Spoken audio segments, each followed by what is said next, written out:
texto principal que quiero leer con ustedes es Juan capítulo 6, versículo 35. Dice, Jesús le dijo, yo soy el pan de vida, el que a mí viene nunca tendrá hambre, el que en mí cree nunca no tendrá sed jamás. Oremos una vez más. Señor, Padre, esta palabra tan poderosa, dicha a tantos siglos atrás, ha marcado la historia de miles y miles de personas. Personas que como yo, como muchos de nuestros hermanos acá, un día entendieron que Cristo no solo fue un personaje de la historia, sino el gran personaje de la historia, el gran esperado de la historia, el Mesías, que vino a salvar aquello que se había perdido. Y entre aquello que se había perdido estábamos nosotros también. Oh Dios, te agradecemos, Dios, porque realmente cuando te encontramos, tuvimos saciedad en nuestra alma. Encontramos lo que habíamos perdido, la comunión contigo, el propósito original de la creación, Dios, un ser que se comunicara directamente contigo. Oh Dios, en Cristo volvemos a ser nueva criatura y tenemos paz con Dios. Oh Dios, ayúdanos a entender esa palabra tan importante. Y para aquellos que están buscando, Dios, en tantas otras cosas, las riquezas, los placeres, los engaños de la vida, dejen de buscar y encuentre a ti, que verdaderamente es la saciedad del alma. Oh Dios, haz ese milagro también en esta noche, en el nombre de Jesús. Amén. Las palabras de ese versículo son dichas en un contexto muy interesante, ¿sí? Jesús se asemeja al pan, ¿sí? Yo soy el pan de la vida, ¿sí? Entendamos que en todas las culturas tienen una comida predilecta, una comida favorita, y en casi todas las culturas el pan existe, ¿no? Incluso estaba buscando información sobre las culturas acá de América, y no exactamente el pan, pero un derivado del pan también lo tenían. Y eran comidas cotidianas, comidas comunes, comidas que uno comía casi todos los días. Jesús se asemeja al pan, una comida que cuando todo faltaba, el pan estaba, ¿sí?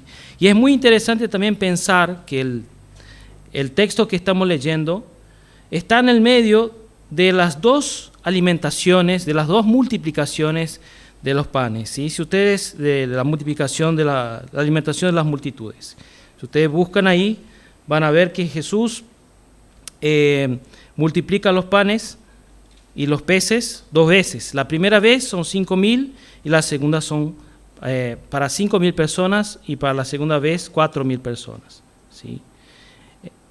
Es interesante pensar también que lo que tenemos acá en el capítulo 6,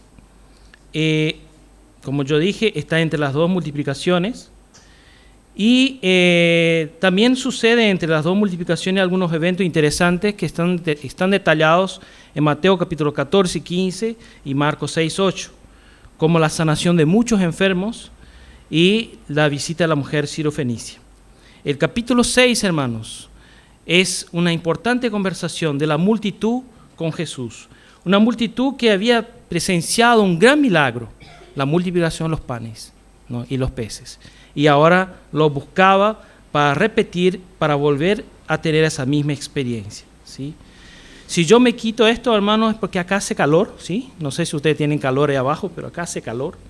Así que no se asusten, ¿sí? Además de los nervios que uno tiene de estar acá arriba predicando, ¿no? Porque la palabra de Dios es algo serio. Acá hace bastante calor. Muy bien. Vamos a leer primeramente algo referente al contexto del capítulo 6, ¿sí? Vemos acá en el capítulo 6 de Juan que acá Jesús hace una multiplicación. Y en el versículo 15 sucede algo muy interesante que dice así: pero entendiendo Jesús que iban a venir para apoderarse de él y hacerlo rey, volvió a retirarse al monte él solo. El milagro de la multiplicación de los panes y los peces fue algo que impresionó a la gente. Y dijo, no, ese hombre tiene la capacidad de hacer con que la comida aparezca de la nada, ese hombre tiene que ser nuestro rey. Y ahí Jesús claramente demuestra, porque sabía las intenciones de todos, que querían hacerle rey, y dice, no vine para eso, vine para algo más elevado. Y desaparece, huye de esa situación a donde quería hacerle rey. También vemos acá otro evento que está más detallado en Mateo capítulo 14 y Marcos 6, que Jesús camina sobre las aguas del mar de Galilea. Vean ustedes ahí, Juan capítulo 6, versículos 16 a 21, vemos claramente un relato reducido del momento donde Jesús, después de despedir la multitud, despedir los discípulos, ¿no? Ellos van adelante, Jesús va después y va caminando sobre las aguas del mar de Galilea, ¿sí? Y ahí llegamos al punto interesante. La gente, el versículo 22 y 24 del capítulo 6 dice, al día siguiente la gente que estaba al otro lado del mar vio que no había habido allí más que una sola barca, y que Jesús no había entrado en ella con sus discípulos, sino que estos se habían ido solos. Pero otras barcas habían arribado de Tiberías junto al mar, junto al lugar donde habían comido el pan, después de haber dado gracias el Señor. Cuando vio pues la gente que Jesús no estaba allí, ni sus discípulos, entraron las barcas y fueron a Capernaum buscando a Jesús. El milagro de la multiplicación de los panes y los peces fue algo tan extraordinario que la gente siguió buscando a Jesús para vivir nuevamente esa experiencia, ¿sí? Yo ya dije alguna vez, y esta semana cuando hacía el discipulado con Pablo, que seguramente el pan que Jesús hacía era muy bueno, ¿sí? Era muy bueno. Como también el vino del primer milagro era extraordinario, el pan de esa multiplicación fue algo muy bueno. Y la gente dijo, tenemos que probar eso otra vez. Tenemos que vivir esa experiencia otra vez. Y seguramente algunos que no estuvieron en la primera multiplicación dijeron, ¿cómo? ¿Quiere decir que de 5 panes y 2 pescados él alimentó a 5,000 personas? No puede ser. Y seguramente otros más se sumaron. ¿Cómo pasa, no? Cuando algo extraordinario pasa, la gente se suma para ver de nuevo, para repetir la experiencia, para vivir esa experiencia también. Y ahí cuando ellos van a Capernaum, que era la base operativa de Jesús, a donde Jesús tenía una casa y estaba ahí con sus discípulos para estar en oración y darles enseñanzas, ¿no? Sabemos ahí que Jesús tenía un lugar ahí para estar con ellos. Llegan y comienza a preguntarle, ¿cómo llegaste acá? La gente tenía curiosidad. Dice, vean los versículos 25 y 27. Dice así, y hallándole al otro lado del mar, le dijeron, Rabí, ¿cuándo llegaste acá? La gente quería comer el pan y la gente sabía que Jesús no había venido en barco. La gente quería saber, ¿cómo? Uber no había, ¿no? Barcos, helicópteros, ¿no? Barco había uno nomás y no era el que Jesús había tomado. ¿Cómo llegaste acá? Buscando que Jesús otra vez demostrase su poder, ¿no? Sus capacidades. No, vine caminando por la... Imaginen ustedes Jesús contando eso a la gente. Jesús no contestó la pregunta, sino contestó la motivación que estaba detrás de la pregunta, que está en los versículos 26 y 27. Respondió Jesús y le dijo, de cierto os digo, que me buscáis no porque habéis visto las señales, sino porque comisteis el pan y os saciasteis.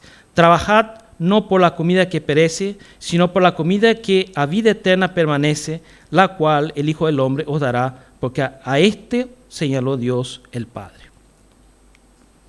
Jesús tenía una costumbre muy interesante, ¿no?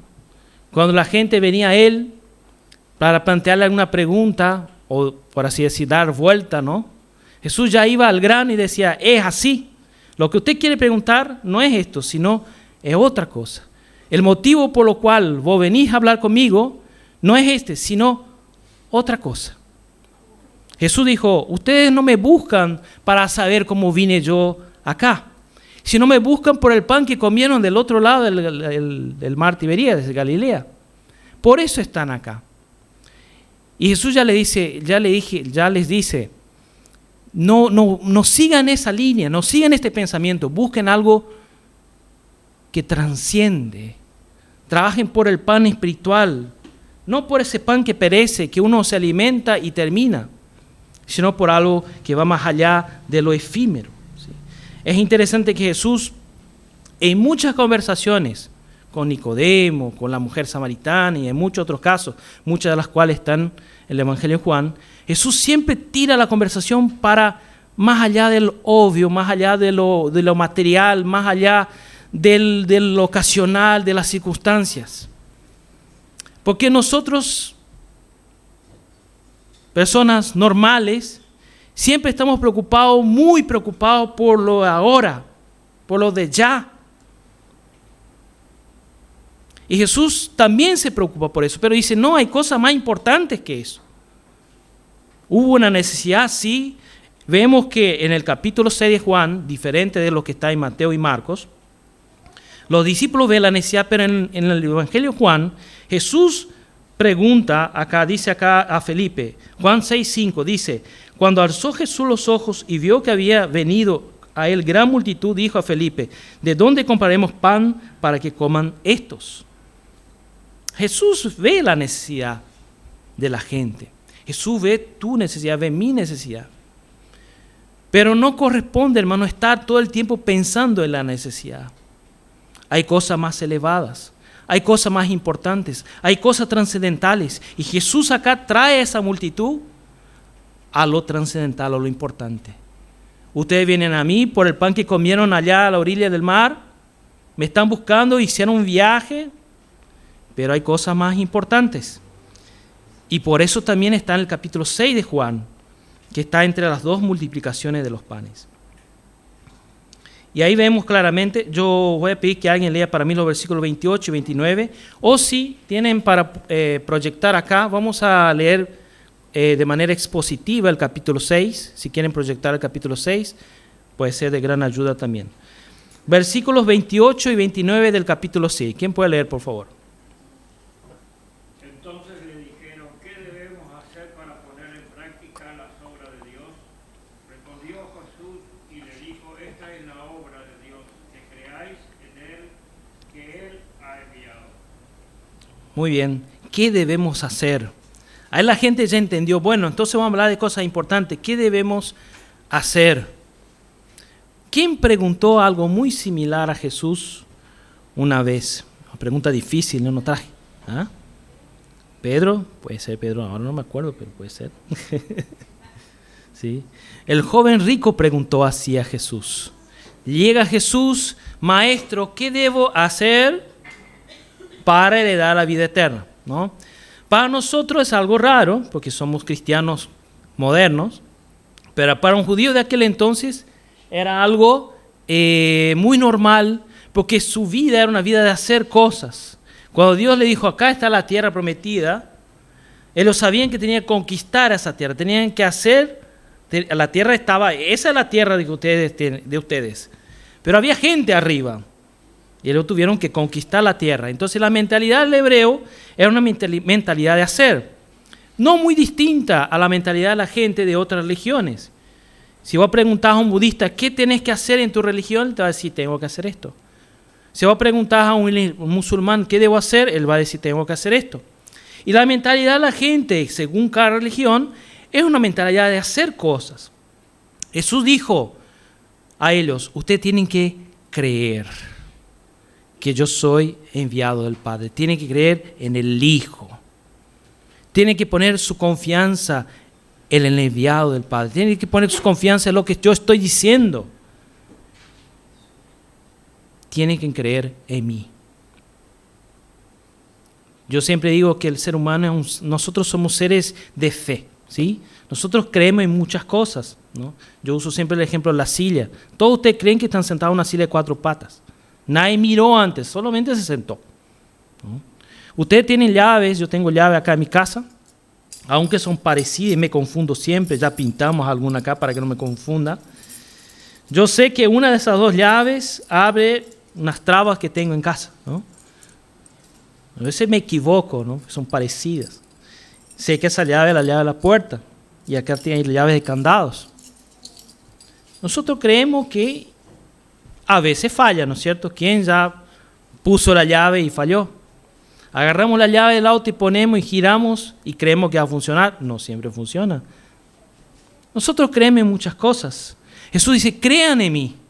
Por eso yo vine del cielo, para rescatarles, para salvarles de una condenación que ustedes ya estaban condenados. Para eso vine. Voy a mencionar varias veces a Pablo porque estudiamos ese capítulo. Pablo está viajando ahora, creo que ya llegó a destino. Decía, ¿no? Imaginen que estamos en nuestra casa y llega alguien de los bomberos y dice, miren, va a venir una tormenta tremenda, está volando todas las casas, salgan de acá porque no hay forma de salvarse. Y usted dice, no, ¿para qué? No es para tanto. Y uno ya ve el cielo negro, no, pues misiones, pasa, ¿no? O sea, acá negro, acá sol normal. Y viene la tormenta, ¿no? Y destruye, ¿no? Como pasa en algún lugar del mundo. De hecho, pasa. En algún lugar del mundo, hay en Estados Unidos, por ejemplo, los servicios avisan, con días dicen, va a venir un huracán, salgan de acá porque va a destruir todo. La gente pone cosas en las ventanas, maderas, todo, para ver si salva alguna casa, alguna ventana. Y pasa el huracán, después vuelven con seguridad. Nadie dudaría de que alguien venga de los bomberos, la policía, o que hay un peligro inminente. Jesús dice lo mismo, crean, para eso vine. No vine solo para saciar el pan del hambre momentánea de ustedes, vine para saciarles una necesidad espiritual que ustedes tienen. No hay que hacer, hay que recibir. Versículos 30 a 33 dicen, le dijeron entonces, ¿qué señal pues haces tú para que veamos y te creamos? ¿Qué obra haces? Nuestros padres comieron el maná en el desierto, como está escrito, pan del cielo les dio a comer. Y Jesús le dijo, de cierto os digo, no os dio Moisés el pan del cielo, mas mi Padre os da el verdadero pan del cielo, porque el pan de Dios es aquel que descendió del cielo y da vida al mundo. Ahí la gente, entendiendo que Jesús estaba trayendo algo más elevado, dice, no, quedemos en lo elementar, en lo básico. Danos una señal, ayúdanos a entender. ¿Qué señal querían? El pan. Otra vez vuelve el tema del pan. Queremos el pan, Jesús. Estaba muy bueno ese pan. Traje un vecino acá porque comió, yo comí, quiere comer también. Quiere disfrutar de eso también.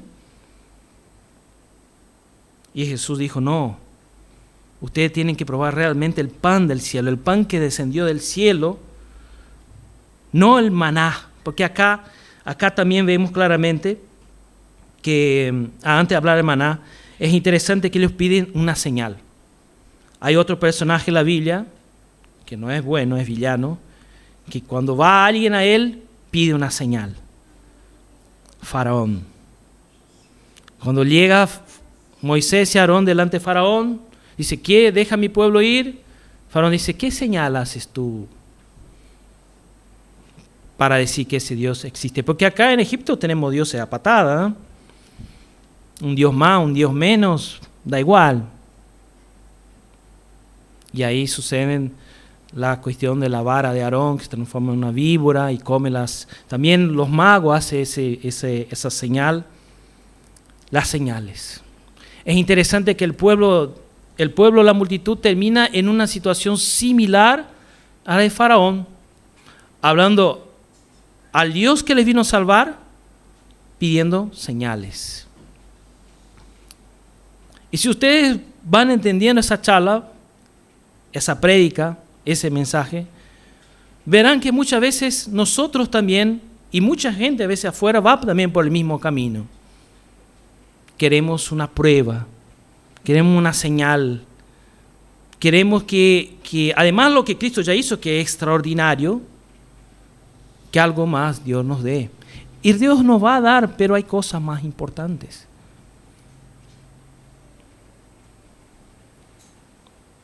Hay cosas más importantes.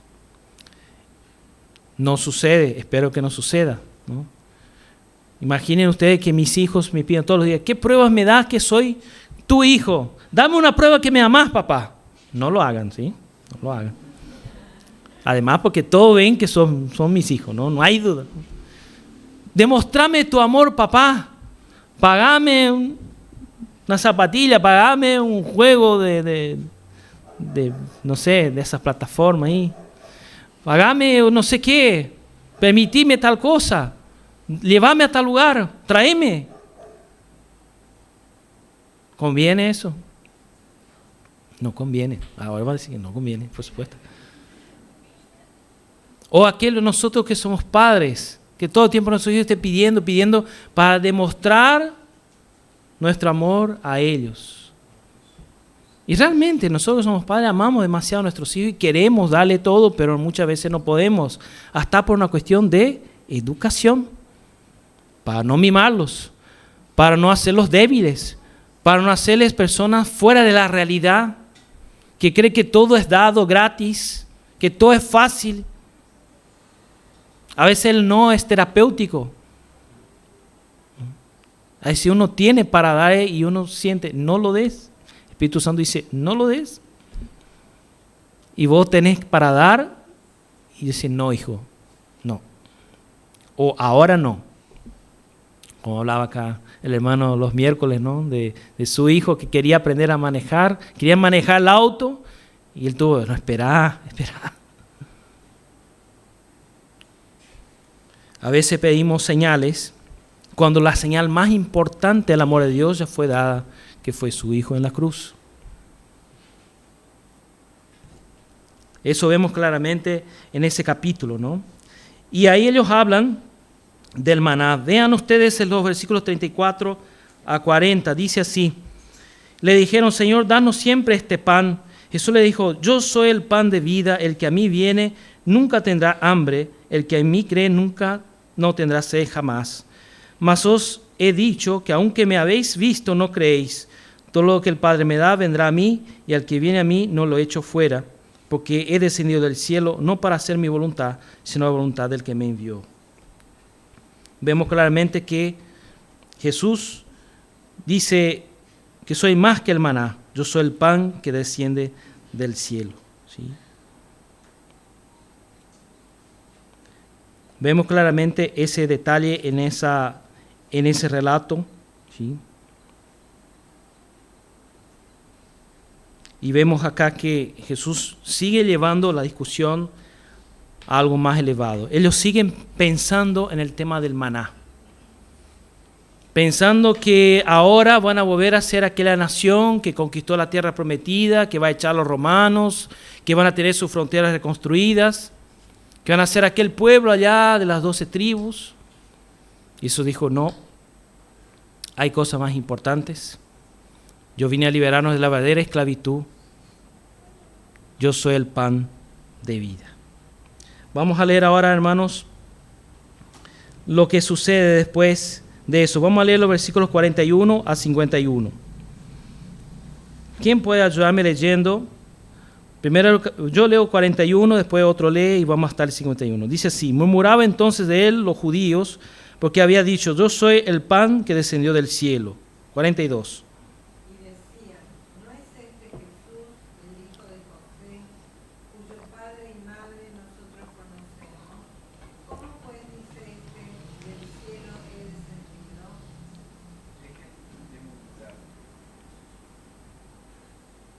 Nadie puede venir a mí si el Padre que me envió no lo trae, y yo lo resucitaré en el día final.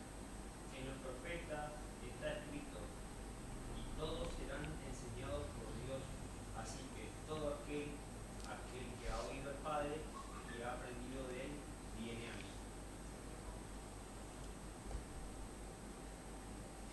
No que alguno haya visto al Padre, sino aquel que vino de Dios. Este ha visto al Padre. 47. De cierto os digo, el que cree en mí tiene vida eterna. Yo soy el pan de vida. Vuestros padres comieron el maná en el desierto y murieron. Este es el pan que desciende del cielo, para que el que de él come no muera. Yo soy el pan vivo que descendió del cielo. Si alguno comiere de este pan, vivirá para siempre. Y el pan que yo daré es mi carne, la cual yo daré por la vida del mundo. Acá Jesús dice, ustedes hablan del maná, sí, el maná fue algo extraordinario. Sus padres comieron 40 años, pero ahora estoy hablando de algo más importante que el maná, de otro pan que descendió del cielo, que soy yo mismo. Y ustedes tienen que entender, ¿no? Jesús deja claro eso después de su muerte y resurrección. Si ustedes no tienen parte en mi sacrificio, si ustedes no asumen que ese sacrificio es para ustedes, estarán perdidos. Yo soy la resurrección, la vida. El que come en mí tiene vida eterna. Jesús habla de esos valores, de esas verdades, y es interesante que cuando Jesús empieza a elevar la discusión, a hablar del tema, acá es muy interesante el versículo 43. Jesús respondió y le dijo, no murmuréis entre vosotros. Porque en el versículo 42 dice, Jesús, ¿no es este Jesús el hijo José, cuyo padre y madre nosotros conocemos? ¿Sí? En otros textos, acá aparece la referencia que Jesús es hijo José, el carpintero, ¿sí?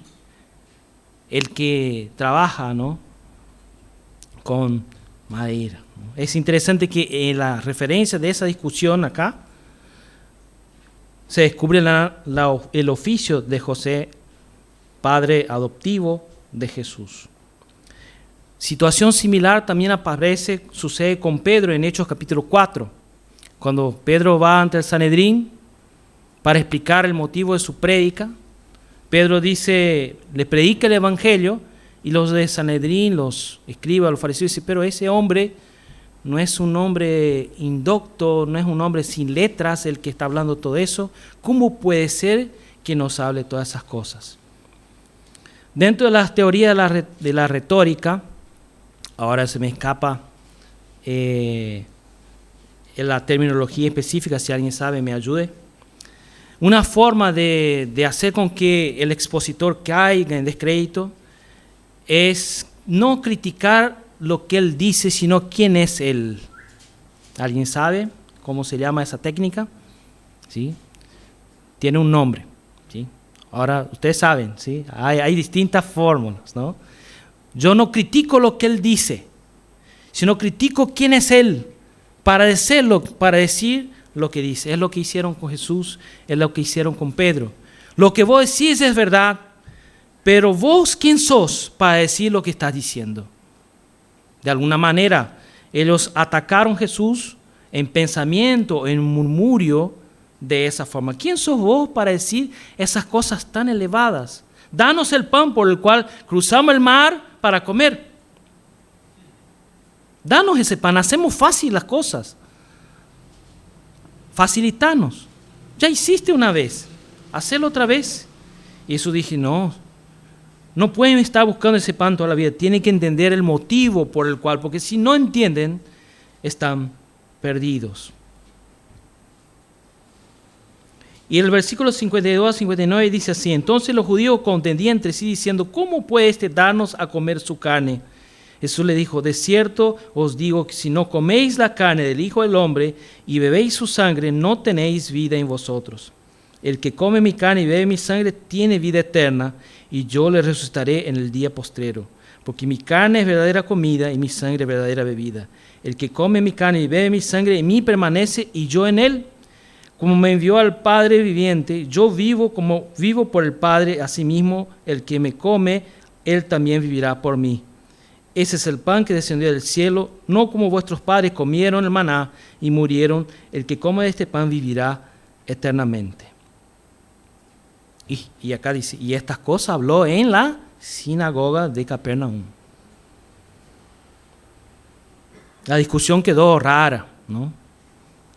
Unos querían un pan que comieron en el día anterior y Jesús hablaba de un pan que ellos no conocían, que era Él mismo, su propio sacrificio que se iba a dar más adelante.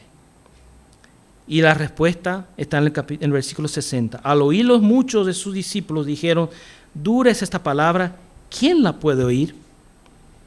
La gente ya dijo, no entendemos, ¿sabe qué? Perdimos el interés en usted, Jesús.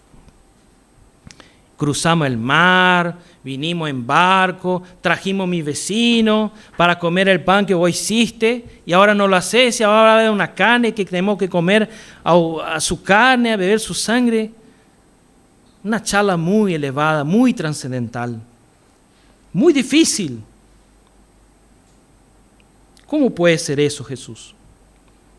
Y la respuesta está en los versículos que siguen. Sabiendo Jesús en sí mismo que sus discípulos murmuraban de eso, le dijo: ¿esto os ofende? Pues que si vieres al Hijo del Hombre subir a donde estaba primero, el Espíritu es el que da vida, la carne para nada aprovecha. Las palabras que yo os he hablado son espíritu y son vida. Pero hay algunos de vosotros que no creen, porque Jesús sabía desde el principio quiénes eran los que no creían y quién le había de entregar.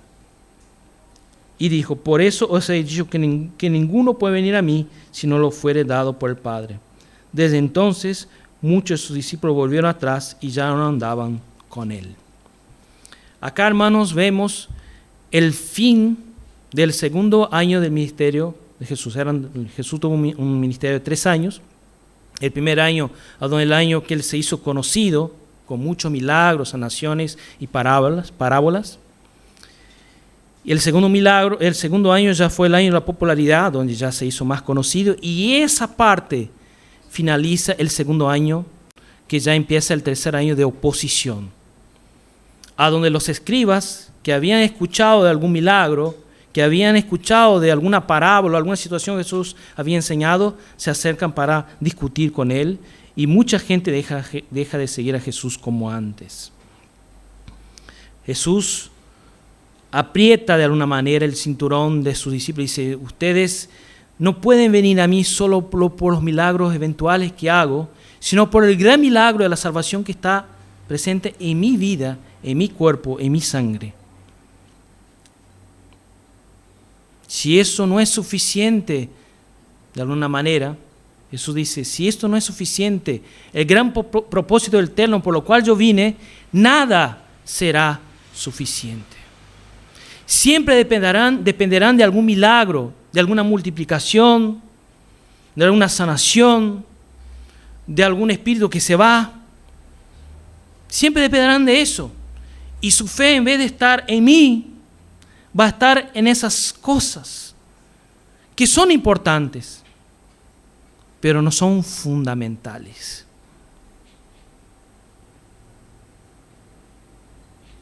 Es interesante que una casa tiene muchas partes, ¿no? Ventanas, puertas, techo. Pero hay los fundamentos, ¿no? Vamos a decir que yo digo: mira, construí una casa espectacular, ¿eh? Puerta de madera de cedro, ¿no? La cocina tiene mármol y el piso era, no sé, de piedra. Dígame la piedra que usa el piso. No sé. Sí, piedra, cerámica de primera línea. ¿Ah? De asfalto, no. Porcelanato, muy bien. Perdón mi ignorancia de esos temas. El techo es de cerámica, esa teja, ¿no? Eso. Tenemos aire, calefacción, la parte eléctrica, todo hecha con cable. ¿Cómo se llama el cable? No el finito que tengo en mi casa, ese que ustedes, ¿cómo se llama? Ayúdame, Alexis, vos que sabes. Eso, muy bien. Pero la casa no tiene cimientos y está construida acá en la costanera. Bueno, la costanera tiene lugares de piedra, ¿no? Pero no tiene cimientos, no tiene fundamentos. Y usted dice: mira, te felicito, el acabamento, la parte, ¿cómo se llama? Por fuera, ¿no? Nosotros decimos en portugués acabamento. No sé cómo se dice en español. Sí. Las terminaciones son excelentes, pero sin fundamento no entro adentro. No puedo vivir adentro de una casa sin fundamento. Por más que tenga porcelanato, cedro, cables de primera calidad, ladrillos acostados, ¿no? No, así, no puedo. Necesito que esa casa tenga fundamento. Hermanos, Jesús en el capítulo 6 habla no solo a los discípulos de ese momento, habla a los discípulos de toda la historia, principalmente a nosotros hoy, que seguimos muchas veces yendo a Él para comer el pan de la primera multiplicación.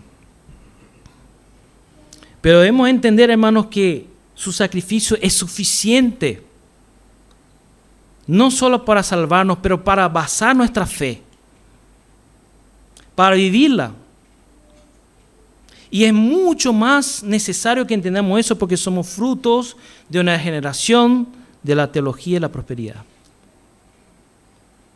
Ese lenguaje está en nuestra boca, esa expectativa de Dios está en nuestra mente.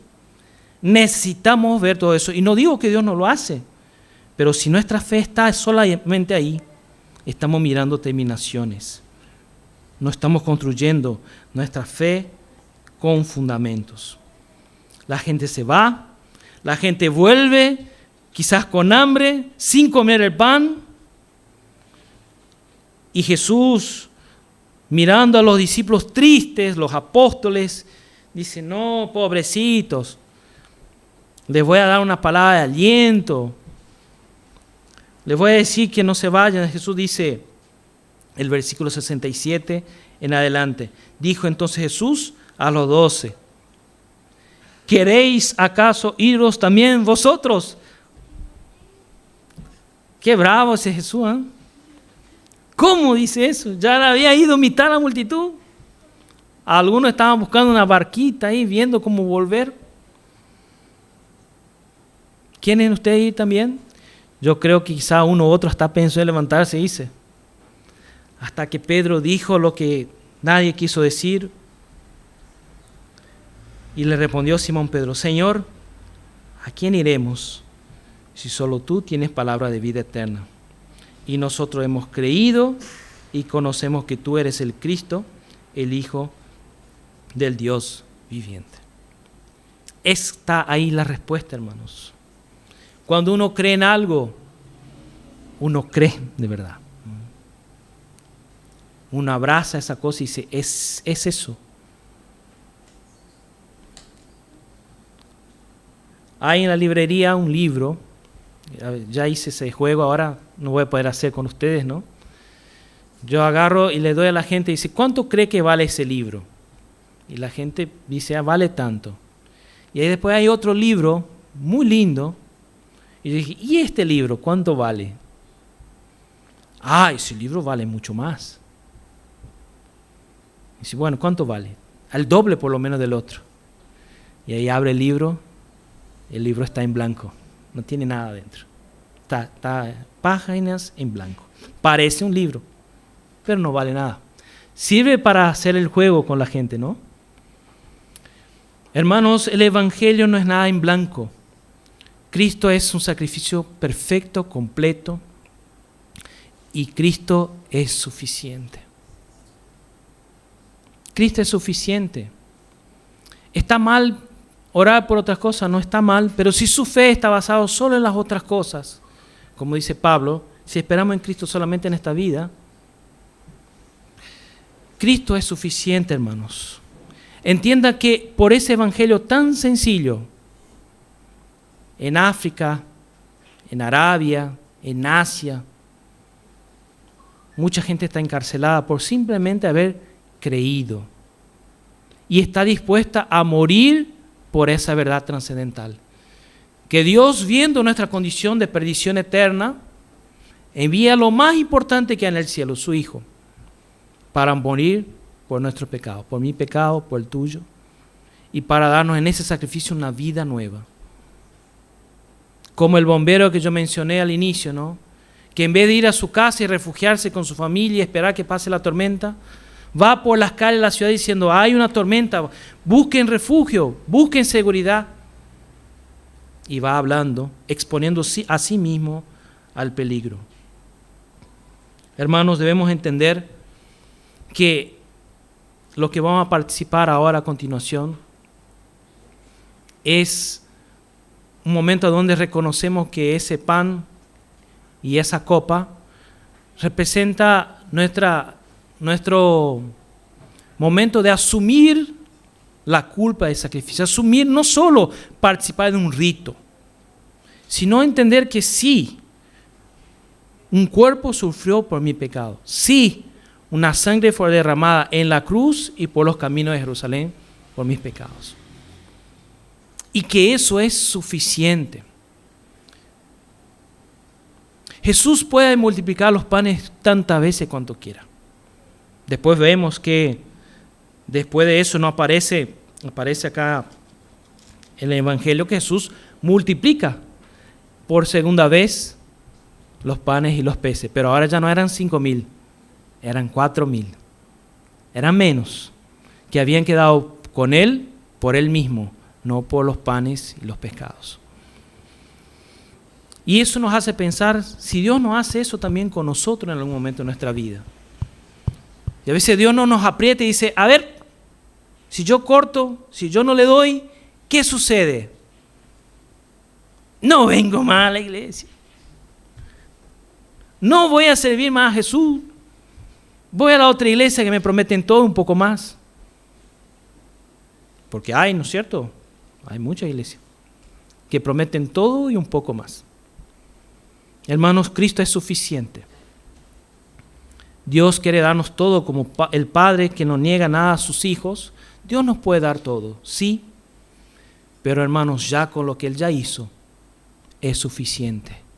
Debemos celebrar eso cada día porque, hermanos, estábamos perdidos. Caminando a pasos largos hacia el infierno. Uno más rápido que otro, pero yendo todo al mismo destino. Eso es la salvación que tenemos en Cristo, hermanos. Y esto es suficiente. Y si vos por primera vez entendiste eso, entendiste que por más que, yo me acuerdo, yo cuando era chico y empecé a venir a la iglesia con mi familia, no vine por Cristo.